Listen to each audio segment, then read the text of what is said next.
What up, you guys? We are here for our weekly energy oracle forecast. I hope everybody's doing well.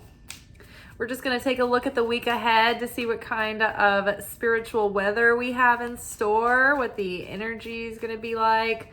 The first card out, I kind of had like a rough start, so I restarted the video, but we had one jumper and it was embrace.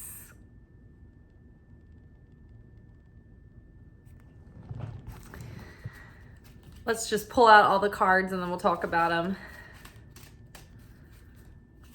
What is next?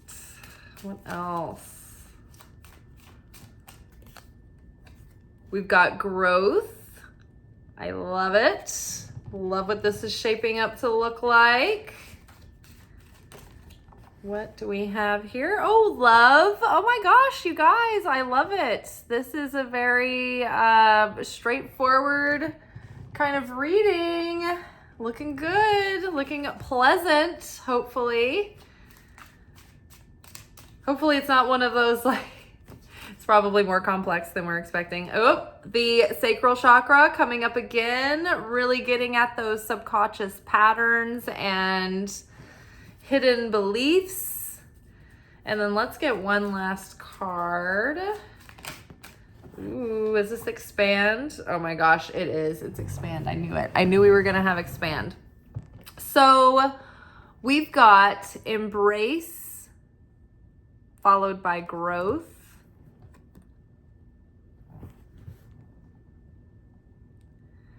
Followed by love.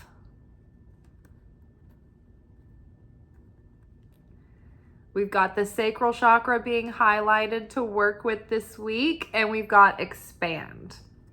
So I love this.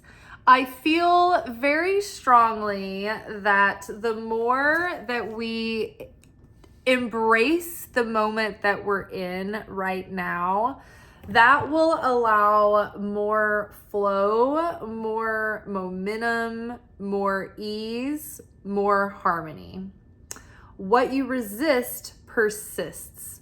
So if we are bemoaning our current conditions, if we're not really appreciating our surroundings or the moment that we find ourselves in or the conditions that we find ourselves in, then we're sort of shutting ourselves down energetically and vibrationally, and we're closing our vessel off for receiving. But if we can embrace the moment, then that communicates a message vibrationally to spirit, to God, that we trust God, that we trust that everything is playing out for the unfoldment of our soul's highest potential, that even in challenging moments, those challenging moments can serve our growth and our evolution and our elevation. And so when we're in appreciation, it's like, oh, I feel good. I trust that all is well. I trust that everything is as it should be. And when I need a solution, the solution will come to me if I'm believing and trusting and open. If I need resources, the resources will be there when I need them. When I need answers, the answers will come when the information is needed. And the more we can relax into that trust and that certainty, then the more that we can relax into the moment and just embrace where we're at. If we can't embrace where we're at, then we think that something's wrong and we're dissatisfied and we're unfulfilled and we're displeased and we're in this like angst. And that does not have affinity with the light of the Creator. The more we become like the Creator, the closer we get to the Creator. And that is like, vibrationally speaking, our likeness draws us into that flow of abundance, of love, of compassion, of provision. And when we are out of affinity with the light of the Creator, it separates us from our blessings and we're cut off from that flow. And it's not necessarily because God stops it. God is eternal. God is an eternal flow of unconditional love, unwavering, perpetual, right? But when we vibrationally change, it separates us and disconnects us. And so it's like when the Israelites were in the desert for 40 years in the wilderness, and they were like bemoaning the manna. They were like, I'm tired of this manna. I'm sick of it, being not the food that I want to eat every day. I'm tired of these hard conditions.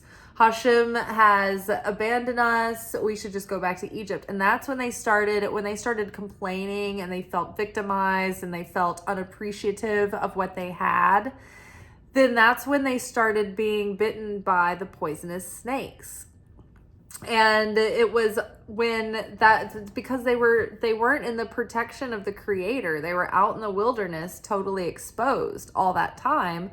But when they were declaring the glory and the greatness of the Creator, that surrounded them in the protection of surrounded light. When they were appreciative for the manna, because they were like, oh my gosh, otherwise we would go hungry, they were blessed with provision. But it was that was when they were in appreciation, when they were in trust, and they were in faith. They were in affinity with the light of the Creator. So they were being, protected and provided for and guided through step by step. And it wasn't that the Creator cut them off, but they themselves cut themselves off. And so the solution that was given to Moses was cast a bronze snake, put it up on a rod, and those who look at the snake will be healed. And it was an act of faith. It was a choice, but it was about the shift in consciousness. It was about belief. It was about surrender to the will of God and belief in God. And it was their dissatisfaction and their inner conflict that kept them going around in circles in the wilderness for all that time. Same with us. It's our inner conflict. It's our dissatisfaction. It's our unappreciation.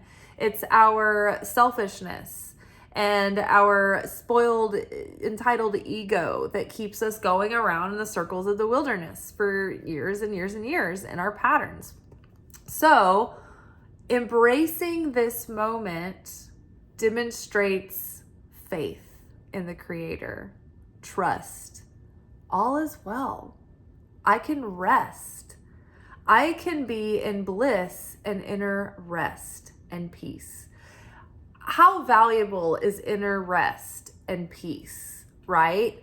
No matter what our bank account looks like, if we're a millionaire and we have yachts, or we don't have yachts and we're not a millionaire, we could be in great health and everything all is well. But like, if we don't have that inner sense of peace and the ability to just rest and relax in the moment, then it doesn't matter how much safety net and security we pad ourselves with if we can never have peace, if we don't have the trust and the certainty to be able to relax into that peace. So when we relax into that peace and we are at ease, then we can tune into the wisdom and the messages and the guidance and the encouragement that's coming through from the Holy Spirit, from that voice within. But we have to have that quietness and that ability to calm our out of control mind and our emotions to be able to tap into that and accurately hear the message without it being tainted by the emotional upheaval of our consciousness and our heart. So embracing the moment is going to open up so much opportunity and space for growth. Embracing the moment, think about in your mind, if you can just be satisfied and not be dissatisfied, that provides so much mental space to expand and to grow and to have ideas that aren't thoughts of dissatisfaction, right? Ruminating thoughts of how miserable we are or displeased we are about something or someone or what have you, right? Have you ever been to with a group of people and you go to a restaurant, or maybe you're in a car ride together and everybody's just chilling and everybody's relaxed and there's a little bit of conversation going and everyone's just at peace and in a sense of well-being. And then there's one high-strung, anxious person that is like backseat driving. They're so anxious. They're like obsessing over the parking. Oh, what lane are we driving in? Oh, watch out for that car. Oh, here, let me do this. Or like they get to the restaurant and they're obsessed about like, they're already so worried about like, what's on the menu? What am I going to order? Why are we seating yet? Like we need to hurry up and sit down. Like they can't just relax and like take it easy and just be at peace and enjoy, right? Because they're not embracing the moment. They're like the opposite of embracing the moment. While everybody else is just like chill, it's like they're like, so extra, like sandpaper. So that's what we want to let go when we all have tendencies to be this way. The micromanaging the universe, like trying to hyper vigilantly control everything. Just relax. Let go of the reins. Melt into embracing whatever moment you're in. I remember one time I was standing in line to vote. And it was a long line, but it wasn't nearly as long as some of the lines you hear about in other states where you could be waiting for hours. This is like maybe an hour, 45-minute wait, like 30 minutes. Like this is like an hour tops. And I remember being surrounded by people who were just like, oh my God. Like they were verbally and audibly just like complaining and bemoaning and like as loud as they could. Like it wasn't enough that they were complaining to themselves. They wanted to make like a scene about it. And I just remembered thinking like, just chill. Like we're in this, we decided to come do this. Like why suffer through it? Just like think about something in your head. Look at your phone, like like plan your day. Think of a story that you could write later, entertain yourself somehow, people watch, but like embrace the moment, relax, at least start by not fighting it. Try to catch yourself. It may not be like, it may be very subtle to try to think, oh, am I embracing the moment? But you can catch yourself if you're fighting the moment. If you're not embracing the moment, if you're like, oh, everything's setting, I'm so set upon right now. Nothing is going my way. I am a victim. They're against me. The system is rigged. Why me? Why do I have this bad luck? Why does this always happen to me? Like that voice inside your head, you're not embracing. You're blaming the manna instead of appreciating it. One of my Kabbalah teachers, David, taught us once that he was like, if you are in a state of frustration, it's not because you don't have enough. It's because you have more than you can appreciate. And that just struck me so poignantly, and it really stuck with me. And I really like believe that is true. So when we embrace the moment that we're in, when we embrace our circumstances and we're like, you know what, this is great. This shows me a lot and I see what I have to work with now. And I'm happy. Like, for instance, I'm single.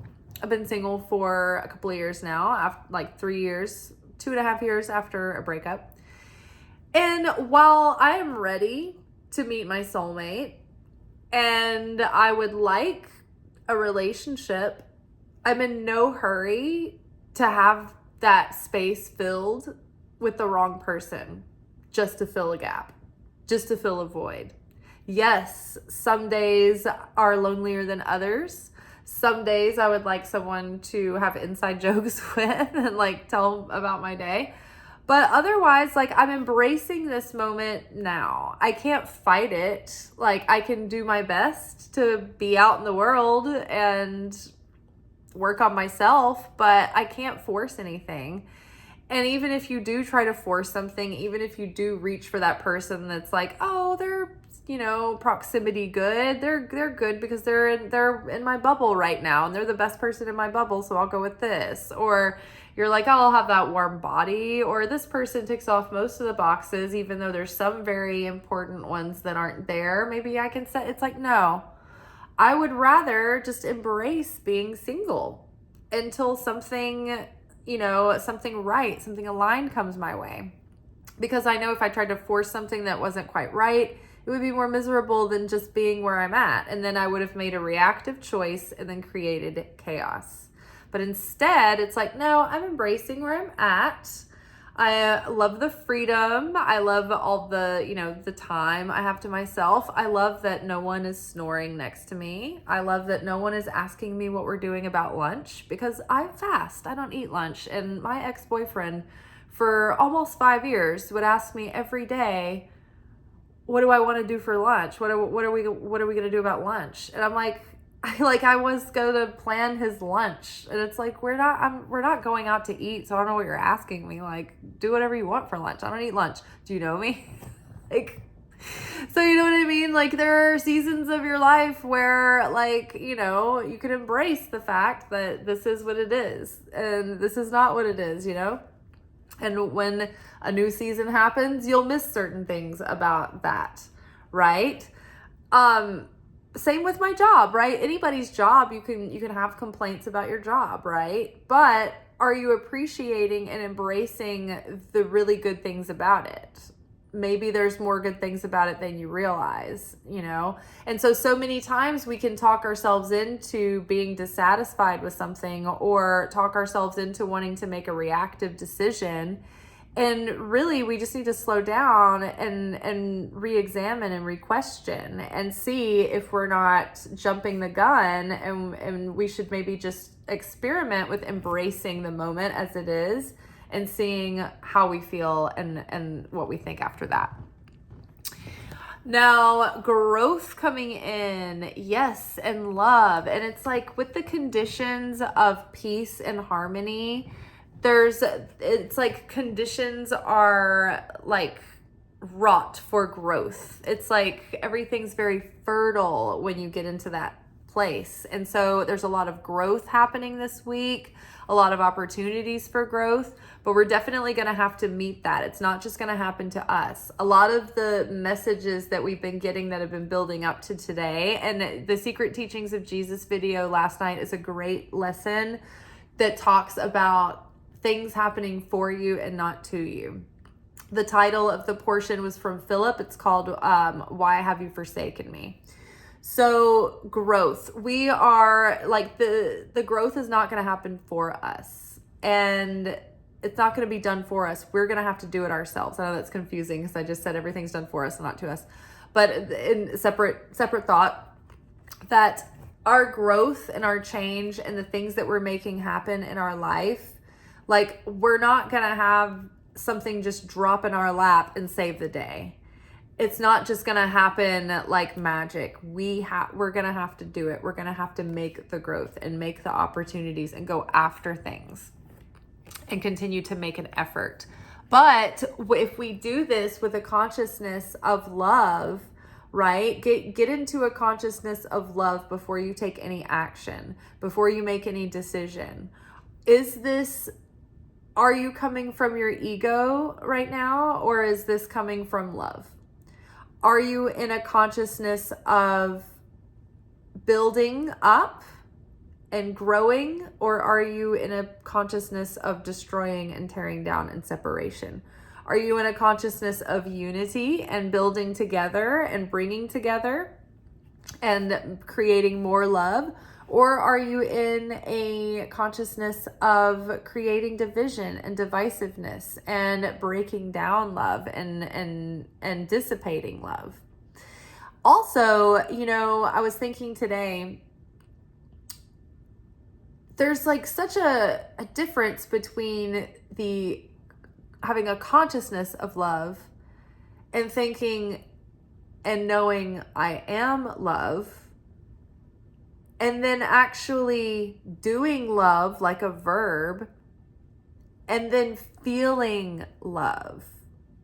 I caught myself that I was like, you know what? I've been on kind of like an autopilot in a way of just being love and having a consciousness of love and sharing and trying to think about, am I thinking in a loving way? That I've forgotten to feel love. And like letting so many different things in your life fill you with love, not having it only come from like these like couple of specific sources for you in your life, but expanding and growing what in your life brings you a feeling of love, right? And re-examine, not only are you feeling love, are you doing love? Are you being loving? Are you giving that love? Are you showing that love to others? Are you sharing love? So really steeping ourselves in love, focusing on the things that we love and putting love into what we're doing. But yes, getting into that seed level of consciousness of how can I give? How can I share? How can I share value and create more value with this love in my heart? When I am making something, like if I have a product that I'm creating, I want to put all my love in it and all my heart and soul, so that that love is going to be transferred to the person who's getting this product, right? Things that I do at work in the restaurant, when I'm setting my section and I'm cleaning my tables and I'm putting setting the tables and putting the silver and the glassware down. It's like I'm doing it with love, and I pray over the table and I bless it and I put love into it, and I try to put love into the space, because nothing is too small and nothing is insignificant to put love into. You want to put it everywhere, right? And so I feel that the times where I remember to say a blessing over my section and over my tables, the night goes better.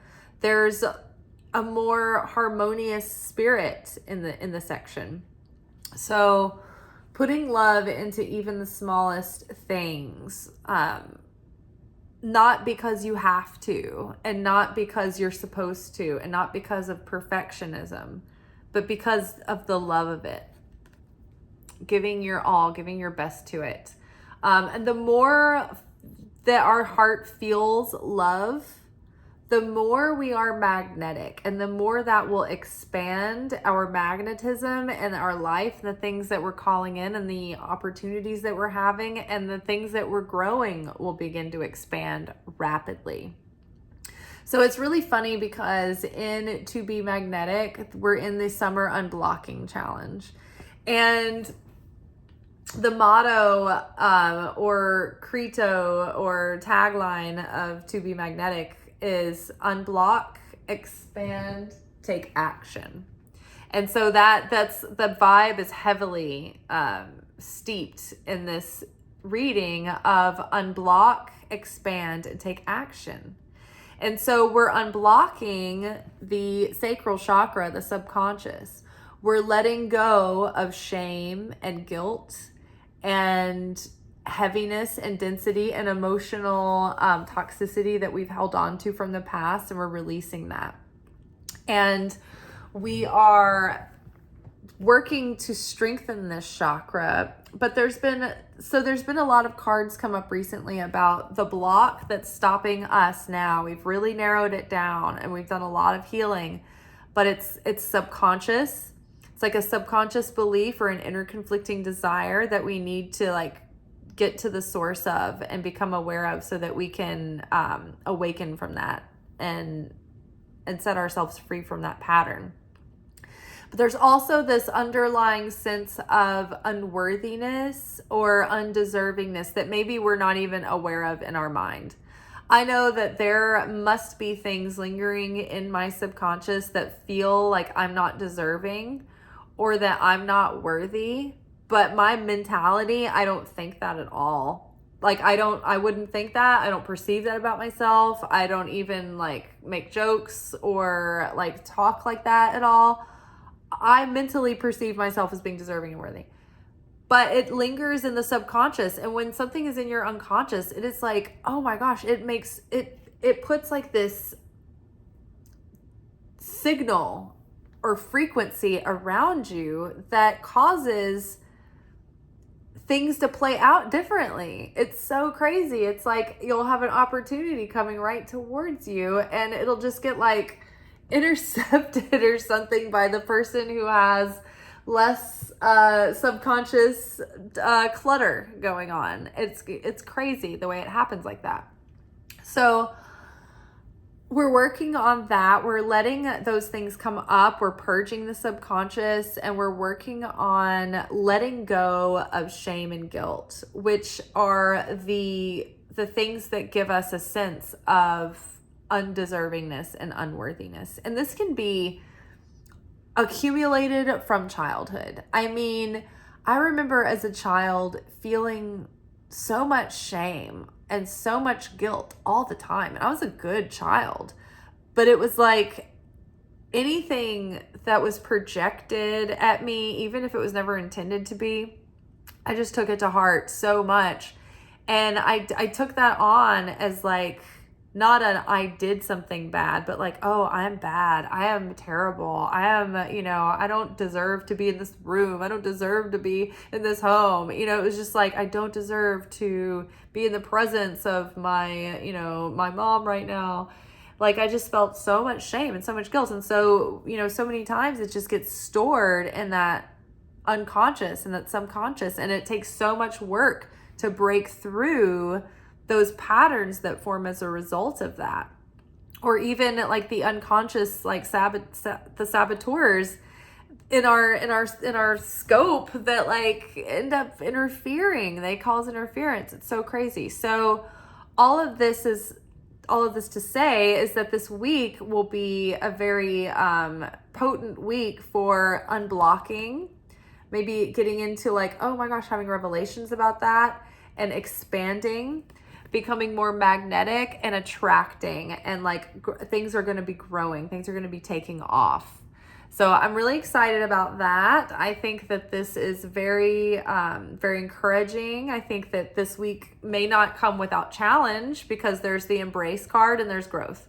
So I feel that there may be a little bit of challenge, but if we can pause and observe that challenge without becoming emotionally involved in that challenge, like try to observe your emotions without becoming attached to them. If you can become the observer that steps outside of yourself while still being the self that is in the moment, you can examine what's happening and you can follow that thought process or that perception or that hermeneutic lens that you're filtering everything through. Maybe you can follow it back to whatever it was that implanted that impression into you and at an early age. But yeah, good luck. I think this week will go great. If you are interested in joining the To Be Magnetic Unblocking Challenge, I would highly suggest it. They're having like their biggest sell of the year. I think you end up getting like $96 off your yearly membership if you join now. And I think it's like without a discount, it's usually like $30 a month. And I think probably with the discount, it's probably like 20, 22 or something like that. But it's so worth it. You do get locked into the year's membership, but honestly, I've never once wanted to cancel mine, and I've had it for like 2 years now, or 2 or 3 years. But you can follow my affiliate link below in the description box. And so if you're not aware of what To Be Magnetic is, it's this work that we do. It's the inner work, but it has like the structure around it and these workshops, and it's a website and they have a membership. And there's these different workshops dedicated to unblocking different areas that you may be challenged with in life. There's a workshop dedicated to inner child healing, one dedicated to reintegrating and healing our shadow. There's one called Unblocked Money. There's one called Unblocked Love. There's one for if you're in a rock bottom or in a rut or if you're in an up level. There are so many different workshops. And then throughout the year, they usually do a couple of different challenges where the whole community is like in it. And there's like sort of curated materials from all the different workshops that are honed in to go deep into an issue. And so another part of this work, there's like journaling that you do and prompts. There are videos, there are audio. There are, the best part about it is the tools called Deep Imaginings. And they're these meditations that get you into a, what is it called? A parasympathetic state. where you can actually start to rewrite your nervous system from that state. And so it's like self-hypnosis that you do at your own pace, and you go deep into your own psychology and your own you go into hypnosis, and you can go back and basically tap into so much of the subconscious. So much comes up that you're like, whoa, I forgot about that. Or, man, I haven't thought about that in a really long time. Or, oh, I wouldn't have related those things, but yeah, that's totally related. And so it comes up in these meditations, and you're able to like do things that heal it and reprogram your mind while you're in that state, because you're impressionable to believe something new. And you can cleanse your slate, so to speak, and reprogram with better operating systems. So that is that. And then if you are like curious about them, but you're like, I don't understand really what it is, or I'm not really ready to join, you can get a lot out of just listening to their podcast, and that's free. You can find it everywhere there's podcasts, but it's called Expanded. So you'll look up To Be Magnetic Expanded podcast.